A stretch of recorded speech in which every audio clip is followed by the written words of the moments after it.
क्या है? देखिए, इसमें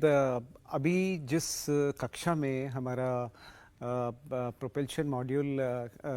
या सॉरी विक्रम लैंडर जो है वो घूम रहा है,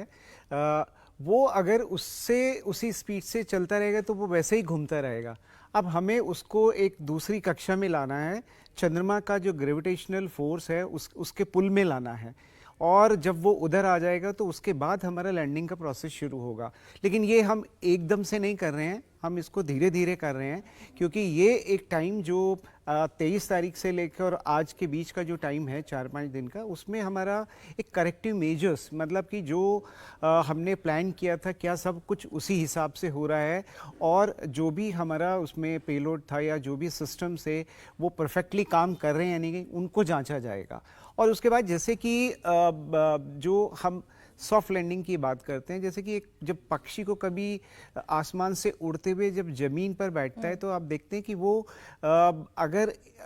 एक अपना अगेंस्ट ग्रेविटी, पृथ्वी की ग्रेविटी के वो अपने पंख फैला के एक फोर्स लगाता है और धीरे धीरे आता है। तो ठीक ये जो डी बूस्टिंग होगा,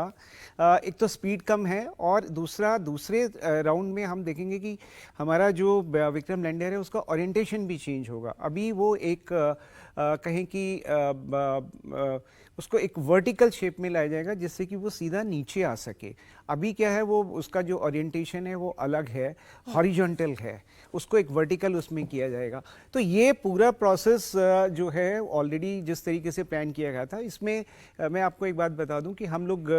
पहले भी 2 बार ये कर चुके हैं। मैं इस पर आऊंगी सर, लेकिन ये जब आपने कहा ना कि स्पीड धीरे धीरे कम होती जाएगी, हाँ। तो स्पेस क्राफ्ट की रफ्तार धीमी होना ये एक संकेत होता है कि वो अपने लक्ष्य के बिल्कुल करीब पहुंच गया है, क्योंकि अभी तक जितनी भी हमने रिसर्च किया, जितना हम समझे इससे, डी बूस्टिंग का ये प्रोसेस सिर्फ आज नहीं होगा बल्कि एक बार और दोहराया जाएगा। पहली बार आज शाम 4 बजे स्पेसक्राफ्ट की वेलोसिटी कम की जाएगी और फिर दूसरी बार 2 दिन के बाद डी बूस्टिंग का ये प्रोसेस दोहराया जाएगा।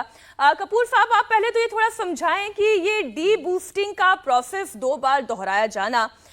ये क्यों जरूरी होता है, और स्पीड को धीरे धीरे कम किया जाना इसकी आवश्यकता क्यों होती है? इस समय ये 163 गुना 153 किलोमीटर वाली कक्षा में है, क्योंकि सेपरेशन हुआ है। उसके बाद इसको लैंडर को थोड़ी सी एक रिलेटिव स्पीड मिली है, जिसकी वजह से जो है इन दोनों के बीच में सेपरेशन बढ़ता रहा है, और जो 6 फेरों के बाद जो है नोटिसेबल भी रहेगा। लगभग वही कक्षा है, दोनों की स्लाइट डिफरेंस रहेगा।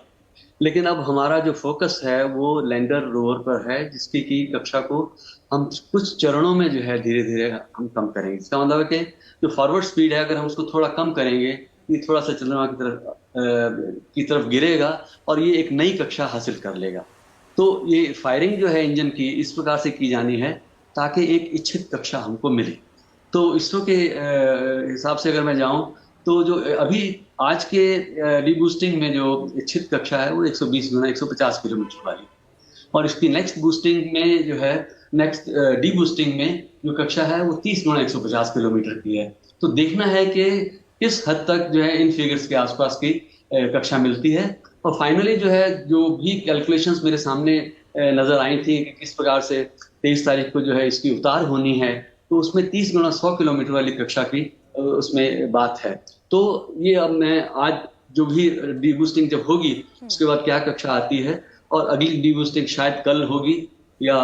किसी भी समय होगी उचित समय पर, तो उस समय देखेंगे क्या कक्षा आती है। तो ये जो है ना, थोड़ी फॉरवर्ड स्पीड जरा कम हुई तो एक नई कक्षा में जा पहुंचा, और वो इच्छित कक्षा जो है हमें चाहिए उसी हिसाब से फायरिंग की। पूर्व साइंटिस्ट इसरो के मनीष पुरोहित भी हमारे साथ जुड़ गए हैं, लेकिन उससे पहले डॉक्टर पाल, कुछ चीजें तो त्यागी साहब ने और कपूर साहब ने समझाई, लेकिन इसे और थोड़ा लेमैन की भाषा में मैं आपसे अगर समझना चाहूं कि ये जो डी बूस्टिंग का प्रोसेस किया जा रहा है, ये प्रोसेस इतना महत्वपूर्ण क्यों है, और इसे 2 चरणों में होना इससे